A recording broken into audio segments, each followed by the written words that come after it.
eu gostaria de chamar aqui ao palco Bel Freiman.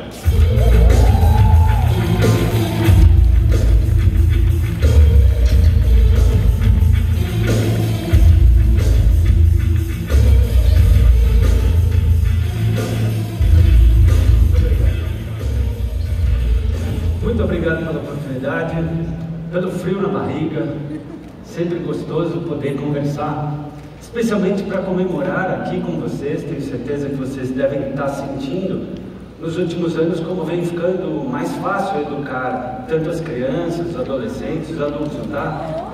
Vocês não sentem a cada ano, falando de crianças, como elas vêm cada vez mais fofas, mais tranquilas, mais concentradas, mais educadas, não é assim? E as mães, então, tá uma delícia, não é? Primeira semana de aula já tem aquela mãe que chega na sua escola: no que eu posso ajudar, professora? Puxa, meu filho não atingiu ainda o objetivo, parabéns, porque é isso mesmo que eu espero, uma educação séria. E no grupo de WhatsApp, então? Meu Deus do céu. Outro dia, no final de uma palestra, era sobre limites, uma mãe ficou lá no fundo de xícara. Sabe quando a mulher está brava, fica de xícara? A gente só não fica mais com medo, como homens de vocês, quando vocês estão de bullying.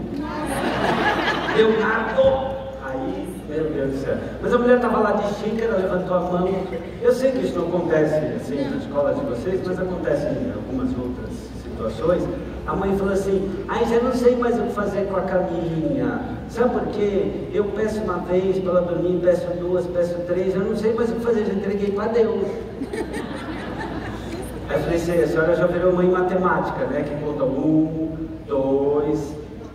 Até quanto a sua mãe contava? A minha mãe 2.1. Hoje a mãe conta até 87. Ela falou: vamos começar de novo. Aí eu perguntei assim: bom, e aí você pede para ela dormir uma vez, duas, desligar o celular à noite, você não dorme? E aí o que a senhora faz? Ah, não sei, como eu falei, gente, liguei para Deus. Falei: querida, não é Mercado Livre, não tem como entregar.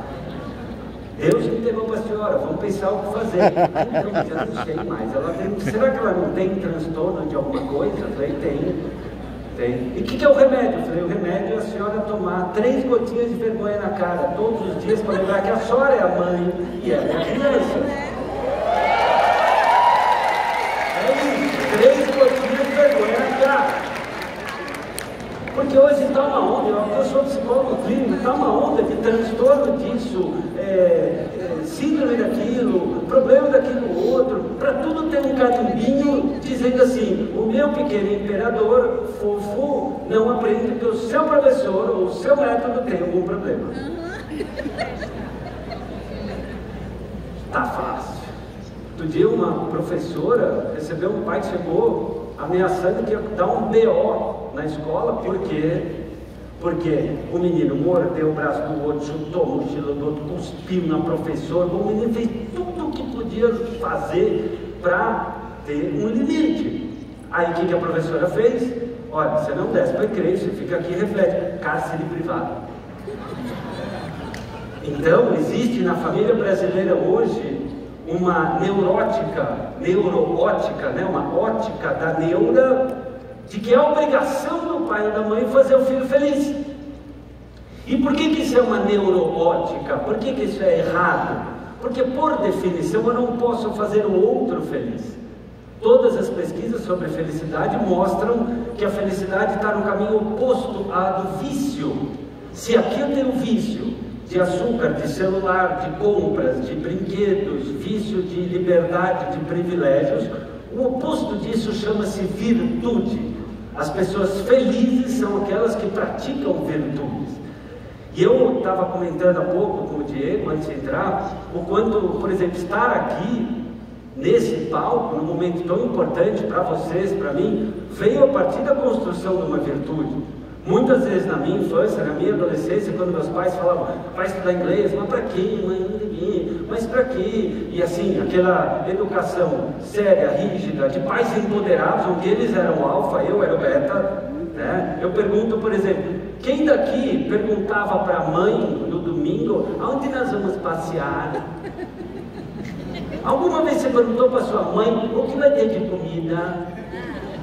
E aí se servia macarrão, miojo, E aí você olhava e falava, não quero comer miojo. O que o seu pai fazia?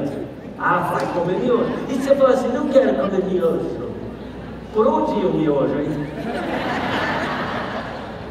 Hoje tem grupo, tem um WhatsAppzinho. Você quer batata carinha, você quer hamburguinho, você quer polpetone aromatizado com uma cama de alface embaixo, e redução de balsâmico. Estou exagerando? Então, é para a gente parar para pensar um pouquinho. Porque eu lembro, quando eu estava no final da faculdade, um professor meu, Cristiano Nabuco, convidou uma parte da turma para irmos para o Canadá assistir um congresso. Falei, nossa, vou assistir um congresso. Não era como hoje, que está um pouco mais fácil viajar. Era um evento viajar para o Canadá, com o professor, era uma coisa incrível. Economizamos 2 anos de dinheiro, fui para lá. Assisti o congresso inteiro. No final do dia, eu fui no Orelhão Azul. Mãe, muito obrigado por ter sido tão chata, esses anos todos, e não dado mole, porque eu assisti um dia inteiro de congresso de psicologia e eu entendi tudo, eu entendi 100% do que falaram. No cafezinho eu consegui compreender. Mãe, agora o mundo é meu, obrigado, você fez um trabalho sensacional, você e o pai são o máximo. Eu vejo na minha carreira e na minha vida que se eu não tivesse falado outras línguas além do português, eu jamais poderia ter vivido o que vivi, escrito o que escrevi, passeado por onde passei, cultivado relações com colegas de outros países. Então, eu trago hoje aqui esse convite para a gente lembrar que é a educação que abre essas portas todas. E o que a gente faz é muito mais do que ensinar uma língua, é muito mais do que transmitir um idioma, é abrir porta para o mundo, é possibilitar que esse menino sonhe em ser o que ele quiser. E o que me trouxe ao mundo da educação foi justamente isso. Quando eu fui escolher minha profissão, tinha 16 anos, estava em dúvida entre várias carreiras. Para vocês foi fácil escolher carreira, gente? Para quem foi assim, tranquilinho, sossegado, desde a 5ª série você já sabia, e eu te invejo por isso, assim, terrivelmente. Algumas poucas pessoas. Quem chegou no 3º ano estava em dúvida entre várias coisas. Levanta a mão, só para ter uma ideia. É nóis. Então, eu tinha dúvida entre engenharia, publicidade, psicologia, educação física e direito e arquitetura. Mas, o que falavam na época? Olha, arquitetura é muito difícil desenhar, você não sabe desenhar, como é que você vai fazer arquitetura? Olha, psicologia é profissão de mulher. Educação física, você não vai ganhar dinheiro. Direito, tem que ler demais. Engenharia é exata, você não é bom em exatas. Então ainda existia naquela época essa ideia de que existe profissão de homem e profissão de mulher. E hoje em dia, já há um consenso no mundo acadêmico que existe profissão melhor para homens e profissão melhor para mulheres. Eu gostaria que vocês levassem isso para as suas alunas. As mulheres devem fazer aquelas profissões com as quais elas se identificam. Essas são as profissões boas para as mulheres. Mas ainda hoje, várias pesquisas mostram que tem gente que ainda acredita que enfermagem, que psicologia, que educação, que nutrição é profissão de mulher. E que direito, engenharia, administração é profissão de homem. E por que eu estou falando isso? Porque uma parte importante do seu aluno se motivar e continuar estudando com você é se ele tiver também um espaço para falar de si e do seu futuro. Quando eu estava lá tentando me entender para onde ir, chegou um dia o diretor da minha escola, José Roberto Souza Dias. Bom dia, senhoras e senhores. Contratei aqui um psicólogo, vai aplicar o teste vocacional para ver para quem vocês servem da vida. Aí tinha o teste vocacional. Vocês fizeram o teste vocacional? Para quem ajudou super o teste vocacional? 1 mão, 2, 5, 6, 7 mãos. Show. Bom, para mim, tinham perguntas assim: você prefere fazer uma pesquisa sobre espécies marinhas em extinção ou organizar um torneio beneficente para idosos? Aí pensa, você tem 16 anos, Albert, não tinha o NDA, né? Aí teria a folha do cara, ele olhou para a folha, olhou para mim, olhou para a folha, deixou na mesa. Mas, meu jovem, me diz o que você realmente gosta de fazer. Eu falei, senhor, gostar mesmo, gosto de jogar futebol. Estou falando sério, menino, seu maior sonho. O senhor é psicólogo, o senhor vai me ajudar, olha. Meu maior sonho é conseguir falar com a Silvinha, que é uma menina doida. Eu acho ela muito gata, por favor, me dá uma dica, porque eu sou muito antigo. Ele falou, sai daqui, não dá pra ler, não é esse o assunto, então você está muito imaturo. Aí já pensou, você ganha um label desse na testa? Incoerente, imaturo, burro, né? Porque assim a gente se sente, quando a gente não sabe o que fazer pro resto da vida, na adolescência, tudo é muito intenso, me senti burro. 2 semanas para ter coragem de contar pro meu pai. Como é que você vai chegar, pai? Eu sou incoerente, imaturo e burro, não sei como fazer pro resto da minha vida. Aí, eu lembro que meu pai era administrador, trabalhava de terno e gravata, um cartão de visita bonito, uma pasta de preta super legal. E eu lembro que entrei na sala dele, ele apertou um botão do telefone e falou, Luci, traga um lanche para o Leonardo e não passe nenhuma ligação. Eu falei, nossa, beleza, né? Aí de repente chega a Luci. A Luci, só para vocês entenderem por que a Luci está na história. Eu tinha 16 anos, a Luci tinha 25 aninhos, cheia de saúde, bem cuidada. E de repente, ser humano chega com uma bandeja de lanche. Oi, Léo, tudo bem? A gente adora quando você vem aqui. Mano, eu olhei aquilo e falei, vou fazer administração. E foi assim, fiz um ano, não tinha nada a ver comigo. Aí minha mãe, inteligentemente, me vendo que eu ia calado e sair mudo da faculdade, me deu para ler o livro História Sem Fim, do Bastian, protagonista, que estava em busca do resgate dos sonhos, da fantasia. Ele dizia que os adultos estavam roubando as cores do mundo. Uau, me identifiquei. Eu falei, eu quero trabalhar com isso, com os sonhos, para desespero do pai, alegria da mãe. Fui para psicologia. Lá adorei, tudo combinava comigo, as pessoas, o cérebro, a educação, linguagem, tudo isso. Aí de repente, 3º para 4º ano, matéria de psicologia da criatividade. Cai na minha mão o livro de Viktor Frankl, Em Busca de Sentido, um psicólogo num campo de concentração. Esse livro mudou completamente a minha vida, porque eu li que lá em Auschwitz, numa situação de frio, fome, sono, todo tipo de privação e provação, algumas pessoas ficavam num canto. Isso me chocou. Elas ficavam como que num canto e desistiam de viver. Em 1, 2, 3 dias, elas morriam. Elas não tentavam se agasalhar, comer, elas morriam de desgosto. Nunca imaginei que uma pessoa podia morrer de desgosto, literalmente. Parei de ler o livro uns dias, depois quando eu voltei, eu li a coisa mais fascinante. Ele diz assim, mas mesmo aqui, nesse contexto tão dolorido, existem aqueles que andam de cabeça erguida, são aqueles que ainda mantêm, apesar de tudo, um brilho no olho. Vou entrevistar essas pessoas para entender o que tem nestes resilientes, que não naqueles, os desistentes. E foi a primeira vez, gente, que eu li a expressão projeto de vida. O Viktor Frankl fala, quem tem um projeto de vida, quem tem um para que viver, sobrevive a qualquer como viver. E aí me deu um estalo, eu falei, é com isso que eu quero fazer na minha vida. É isso. Se cada criança, cada adolescente puder ter um projeto de vida, ele vai poder ser o que ele quiser. Ele vai poder viver em primeira pessoa, ele vai liderar a si, ele vai poder ser um protagonista da sua vida. Isso tinha que ser matéria de escola. E quando eu comecei a escrever sobre projeto de vida, sobre atitude empreendedora, há quase 18 anos atrás, eu tinha que gastar um balde de saliva para mostrar para educadores do Brasil o quanto isso era importante. Eu lembro a primeira editora que eu fui, que olharam e falaram assim, mas isso não tem matéria na escola, isso não cai no vestibular. Eu falei, por isso que precisa ser no vestibular. A gente precisa ter um momento para falar de alegria, felicidade, sonho, escolha profissional, amizade, sustentabilidade. Não houve interesse.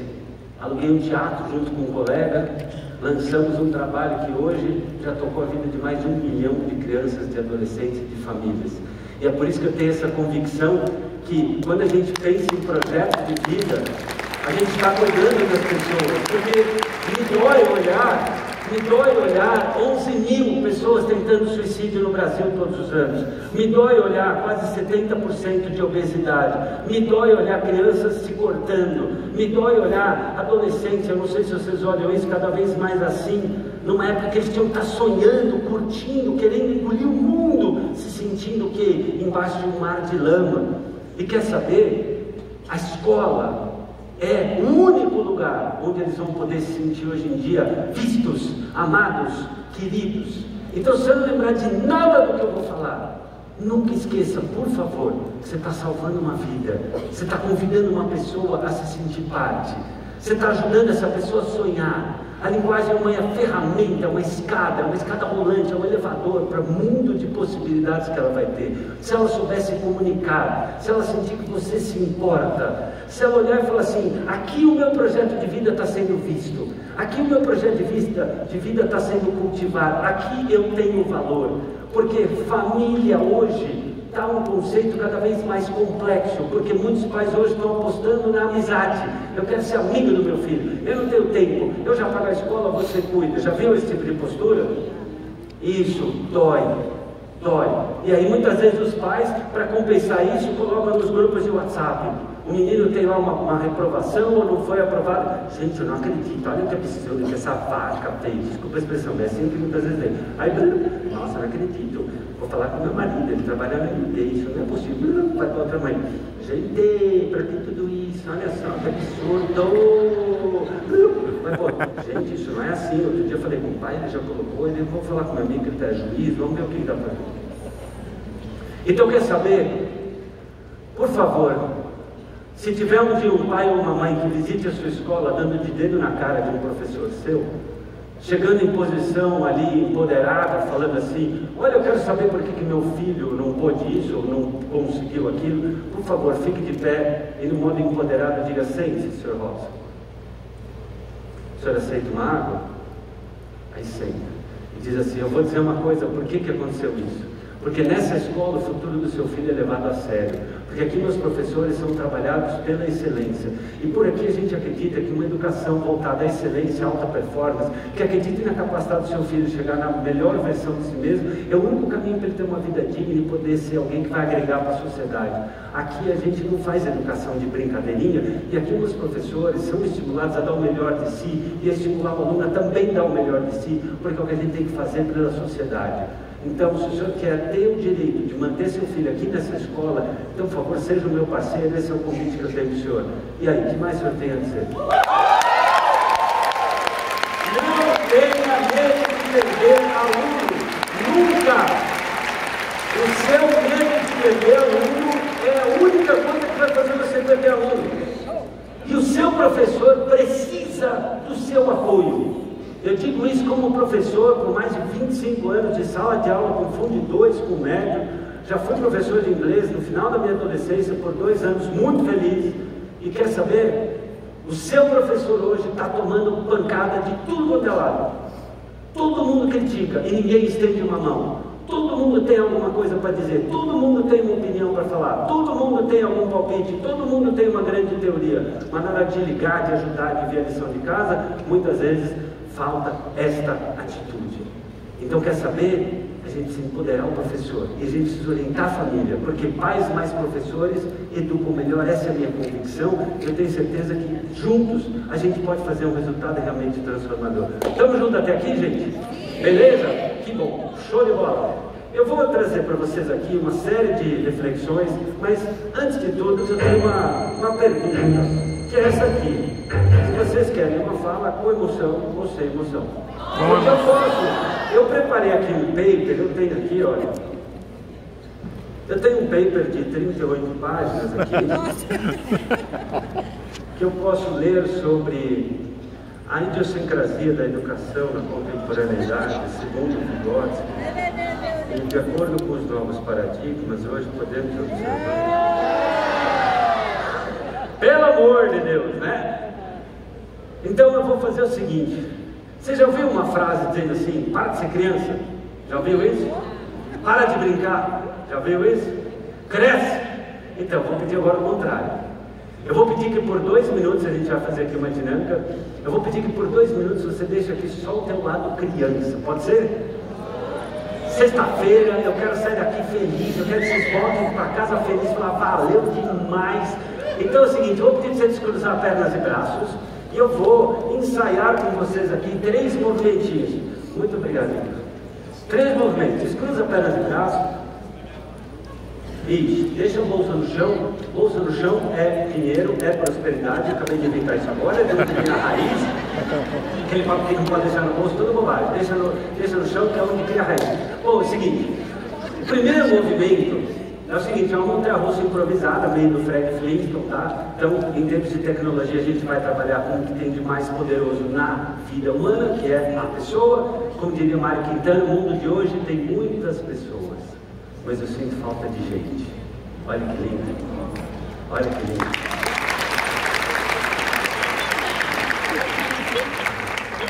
Tudo que eu vi aqui de tecnologia, eu vou falar, arrepia, é sensacional. Mas quer saber o que coroa tudo isso?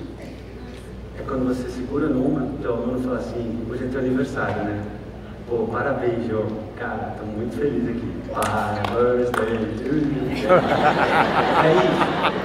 É isso. Tecnologia é sensacional, é fundamental. Mas humanização é crucial. Quando todo mundo está indo para a direita, quem olha para a esquerda tem a visão completa. Então eu vou pedir aqui para vocês, já vou pôr uma música. O primeiro movimento é o seguinte, a gente vai bater o pé no chão e fazer para criar um movimento cinético. Quando eu falar para a esquerda, vocês vão fazer assim para a esquerda e dar um berro, porque o gostoso da montanha-russa é um berro. Quando fizer assim para a direita, um berro para a direita. Tem montanha-russa aqui, Atibaia? Tem ou não? Acho que não sei. Em Campinas tem. Quer ver que tem? Sabe qual é a diferença de ter ou não ter? Isso aqui. Esse seu telefone, se você conectar direito, ele vai ter tudo que você quiser. A mesma coisa do teu cérebro, a mesma coisa do cérebro do teu aluno. Se usar bem, o cérebro do teu aluno tem um mundo. Se usar mal, o cérebro do teu aluno tem nada. Então, vamos ensaiar uma vez para a esquerda, uma vez para a direita? Então, para frente como é que é? A gente segura assim, como se fosse numa madeirinha, né? Num ferro. Um pouquinho mais alto. Para a esquerda! Direita! Vai ficando legal, vai ficar muito bonito. Aí quando eu falar para cima, sobe. E para baixo é o mais legal. Quando solta e dá o pé. Vamos fazer uma vez para soltar. Agora eu quero ver. Quando eu falar, olha a lombadinha assim. Vamos fazer uma vez a lombadinha, só pra ver. É o período, 1, 2, 3, a lombadinha. Show! Agora o último que eu fiz no asilo da quarta idade, o pessoal acima de 80 anos, já foi muito legal. É o seguinte, quando eu falar, olha o looping, aí eu vou falar, olha o looping, aí você vai levantar a sua mão direita, isso, a direita, essa, e aí você vai, por favor, levantar-se e dar uma volta. Beleza? Vamos fazer uma vez o looping? Só para ensaiar para ver. Aqui, ó. Todo mundo vai virar para lá. Vai ficar muito lindo isso aqui, tá? Você poder falar pro seu filho, foi no lembrado, ele foi muito louco, ele não me deu. 1, 2 e já. Olha o looping! Nossa, vai ficar muito louco essa montanha-russa. Muito legal, ó. Vamos lá. Música de montanha-russa. Segura lá. Olha pra cá, quando diminuir a luz, estamos começando a andar. Tem o barulhinho. Vai sentir. Acelerando. Acelerando mais. Mais acima.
Vocês são incríveis. Não é muito mais gostoso do que ficar lendo um paper? Juro, gente, é muito legal. Agora, dia 6 de setembro, eu vou ter uma palestra na ONU, lá no prédio da ONU em Genebra. E eu estava falando com o cara. Eu estou muito feliz. E é sobre o projeto de vida. muito incrível para falar sobre o quê? Projeto de vida. E aí eu perguntando, né, para o organizador, eu falei, mas eu posso fazer uma coisa muito louca? Vai ter gente da China, da Rússia, do Peru. Nunca fizeram. Eu falei, that's it. Gente, brincadeiras à parte, e eu venho aqui para falar de coisas muito sérias, mas eu vou falar de um jeito muito gostoso, o melhor que eu puder. Segundo estudos, quando você traz um elemento vitalizador, que pode ser uma montanha-russa, pode ser uma história, uma poesia, algo que você conte de si, uma dinâmica, pode ser um pequeno trecho de filme, você tem até 40% mais. Ao ativar o sistema emocional, o hipocampo, a sede das emoções da pessoa, de ativar o sistema cognitivo. Ou seja, aquela ideia de que existe o corpo e a mente, não existe. Na prática, os estudos neurológicos mostram que o que existe é um sistema corpo-cérebro. Então, para chegar no cérebro do aluno, você tem que passar pelo coração do aluno. Aquela ideia da rigidez, da frieza, de algo frio, não funciona, não toca o coração. Hoje a gente precisa da interação mais do que nunca. Hoje, se o nosso professor, se a nossa professora estiver conectado com esse propósito, eu vou entrar no coração para chegar no cérebro, ele tem uma chance de alcançar uma educação realmente transformadora. Até porque, vamos pensar um pouquinho como é que está nosso mundo. Eu vou colocar aqui algumas palavras, eu vou pedir para vocês dizerem, por favor, em alto e bom som, se vocês acham que estão aumentando ou diminuindo. Exigência. Nosso mundo está ficando mais ou menos exigente?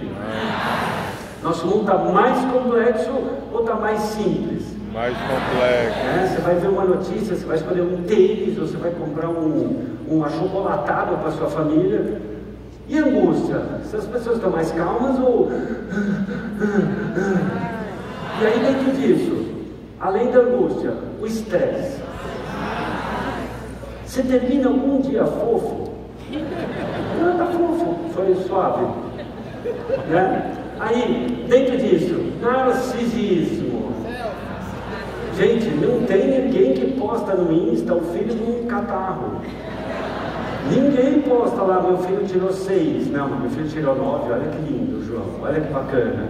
Olha a Soninha, o cabelo dela como ficou. Então o tempo todo é o eu. Aí, claro, a hora que o filho se frustra, o pai fica louco. Por quê? Olha que interessante isso. Que é o tema do meu último livro, A Síndrome do Imperador. Dentro deste mundo, individualismo. As pessoas estão mais conectadas, se sentindo parte, ou elas estão nas suas bolhas, cada um pensando em si, no que é bom para si, agora e já, porque eu quero e acabou. Mais ou menos individualismo. Certo. Então, dá para ver pela apresentação de vocês que isso aqui aumentou muito. Como é que fica a criança, como é que fica o adolescente para vir estudar inglês no dia seguinte? Com mais dificuldade. Por quê? Porque família não tem a ver com sangue, gente. Isso é um conceito muito importante para trabalhar na escola. Alguém aqui não tem alguém que você gosta muito, um chefe, um gestor, ou teve, que você falava assim, essa pessoa é um pai para mim? Já não teve? Ou quando o cara é muito legal com você, muito parceiro, você fala, pô, esse cara é meu brother. Não é assim que a gente fala? Nossa, essa mulher é uma mãe aqui na escola. Então, família não tem a ver com laço de sangue. Família tem a ver com quem se importa. E a língua portuguesa ela é também muito rica e muito complexa, mas ela nos ensina. Importar tem a ver em, trazer para dentro, importar, carregar. Se o teu aluno sentir que você se importa com ele, quando eu falei aqui do aniversário, da mulher que teve um filho, do cara que estava prestando uma entrevista de emprego, daquele outro que foi botar aparelho, daquela outra que mudou o cabelo, se o teu aluno de 33 ou 73 anos sentir que você se importa, que você olhou para ele, você está conseguindo uma pontuação fantástica no coração. Ele abriu o coração, o cérebro se abre. O contrário não é verdadeiro. Então, quer ver? Eu vou fazer aqui um exemplo simples com você, fazer aqui um teste, com alguém que de repente eu decidi. Quanto é 3 vezes 8 vezes 7? Fala para mim. 3 vezes 8 vezes 7, fala logo. Qual é seu nome? Você não sabe 3 vezes 8 vezes 7? Como é que você chama? Thaís, a Thaís não sabe 3 vezes 8 vezes 7, fala menina.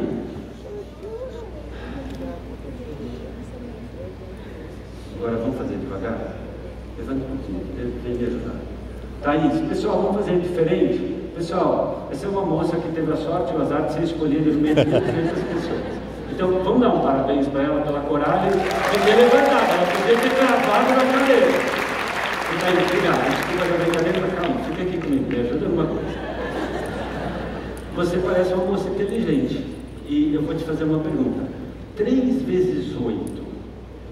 Se a gente fosse pensar, 8 vezes 3, quanto que dá essa conta? 8 vezes 3, 24. O que vocês acham? Valeu? Valeu, 8 vezes 3, 24, por favor, dá parabéns para ela. Parece simples, mas muito bem agora. Vamos pensar juntos agora, 24 vezes 7. Não é fácil, eu também sou de humanas, mas vamos lá, a gente juntos a gente consegue. 24 vezes 7, vamos pensar. 24 vezes 7, como é que você faria isso, Thaís? Olha, ela está falando, olha que legal, o raciocínio dela. 7 vezes 4, que dá quanto? 28. Então segura aqui 28, como é que você chama?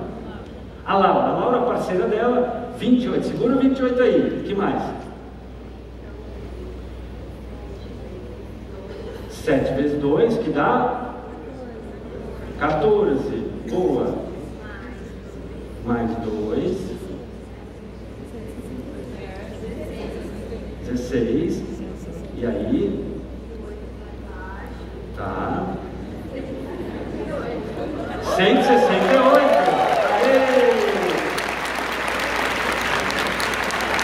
é um mico enorme isso que ela está passando. Obrigado, querida. Olha que interessante, quando eu fui na postura de cobrar, exigir, forçar, estressar, eu coloco o cérebro dela liberando o que? Cortisol, hormônio do estresse.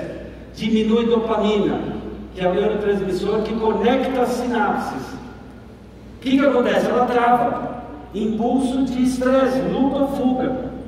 Quando o nosso aluno se sente abandonado, estressado, num mundo complexo, num mundo onde ele não é visto, onde o tempo todo ele está sendo colocado uma foto na geladeira, uma foto no Insta, um elogio incrível, que qualquer coisa que ele faz que não é incrível e sensacional não vale nada, ele fica no estado que a Thaís entrou. Entende isso? Tem um autor chamado Paul Tuff, que escreveu um livro chamado A Força do Caráter. O livro A Força do Caráter, ele estudou por 2 anos que uma parte do baixo desempenho de muitas crianças e adolescentes hoje é porque é tanta exigência, é tanta cobrança e tão pouco apoio emocional que a criança vem tensa para a aula, ela vem tensa para a escola, o cérebro é travado. Quando eu chamo ela do meu lado, faço uma brincadeira, ela é validada por vocês, ela sente confiança, que é primeiro da importância. Lembra a família? Família é importância e confiança. Quando você sente que alguém se importa e que você pode confiar, o cérebro relaxa, libera dopamina, neurotransmissor da felicidade. Feliz, ela consegue fazer a conta do jeito dela. Percebe a diferença? Percebe por que ser gente? Percebe por que humanizar? Porque um abraço, uma brincadeira, ou pedir desculpa, né? No primeiro momento fui propositalmente para estressar, o cérebro trava. Gente, eu já fiz isso com palestra de engenheiro, o cara trava. Se nós formos capazes de construir com o nosso aluno importância e confiança, ele consegue aprender o que ele quiser. E ele volta. Faz sentido isso, gente? Então, dentro disso, vamos olhar um pouquinho. Confiança hoje, na sociedade como um todo, aumentou ou diminuiu? Estabilidade,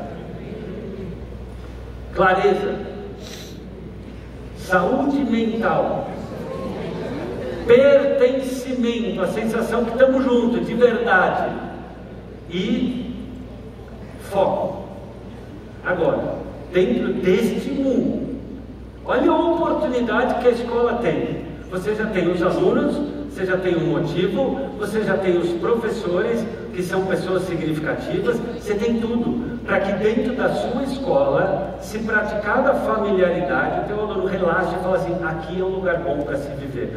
Onde é um lugar bom para se viver, é um lugar bom para se aprender. Quantas vezes você, quando não era criança, precisava que a tua avó, ou teu avô, ou teu pai ficasse do seu lado só para estudar com você, sim ou não?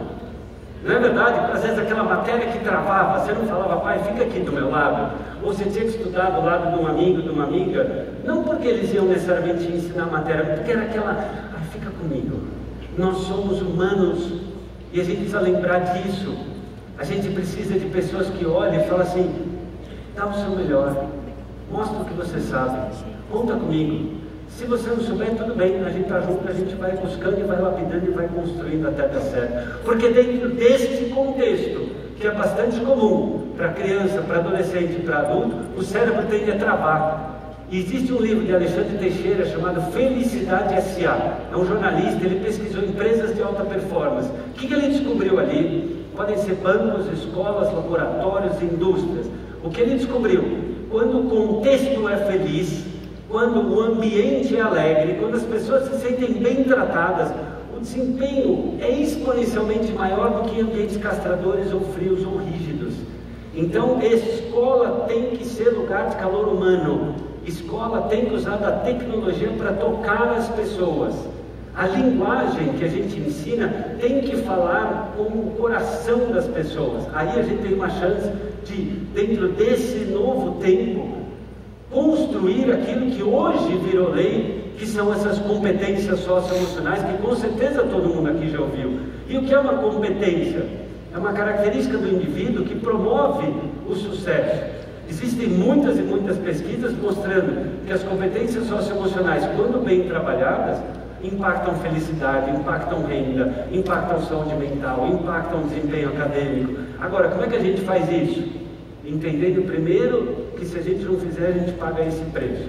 Segundo uma pesquisa que está aqui nesse site, Criatividade Aplicada, uma metodologia da NASA, isso não é tanta surpresa. Aos 5 anos, a criança tem muita ideia criativa. Quem tem filho aqui, quem dá aula para esse segmento, sabe disso. Agora, se eu colocar aqui 10 anos, que número vocês acham que vai ter? Quantos por cento? Chuta um número. 70. Vamos lá ver. 30%. Quem dá aula para essa faixa? Esse número te parece estranho ou é assim mesmo? Você não nota que do Fundo 1 para o Fundo 2, a meninada que chega na escola cheia de alegria, cheia de vontade, cheia de opinião, cheia de desejo, a criançada vai fazendo assim, na sua opinião, ou a criançada com o passar dos anos vai fazendo assim?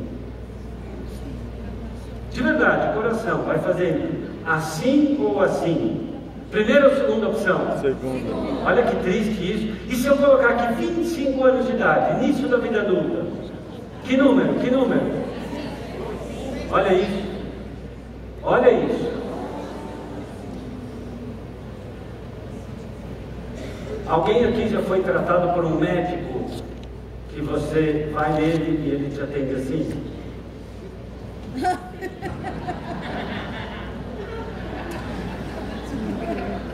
Oi, dona Judite, a senhora está com essa dor de barriga faz tempo? E que lado que é mesmo? É o lado direito, verdade. Está dando muito isso, né? A virose está dando muito ultimamente. Você já tomou omeprazol já? Então, vamos fazer o seguinte, eu vou te dar aqui esse azulfino, isso aqui você toma isso aqui por 3 semanas, não der certo você volta, porque... Aí você volta dali a 2, 3 semanas, você fala, doutor, melhorou, mas não está legal ainda. Pô, não melhorou. Não melhorou. Também na tua idade, né? Na tua idade é assim mesmo, viu? É essa coisa da idade, viu? Fala para a senhora, viu? Beleza, bem. O que você faz com essa receita? Você vai tomar essa receita que esse médico deu? Esse médico se importou com você? Você gostaria de, se esse médico for operar a sua filha, atrás dele tem uma placa escrito, errar é humano? Não! Então veja, quando uma pessoa não diz claramente, I'll do my best, count on me, o que ela está dizendo? Que ela não está nem aí com você. No livro do Foco, do Daniel Goleman, que é um livro fantástico para ler, ele fala o seguinte: a grande maioria dos processos por erro médico, sabe quando eles existem? quando a família sente que houve um erro, mas que na consulta o médico foi negligente. Ou seja, se na consulta o médico estava atento, interessado, realmente se importando, e Deus me livre, aconteceu um erro, a família até entende. Mas quando ela sente que no exame o médico não estava aí, ela processa o médico. E qual a diferença do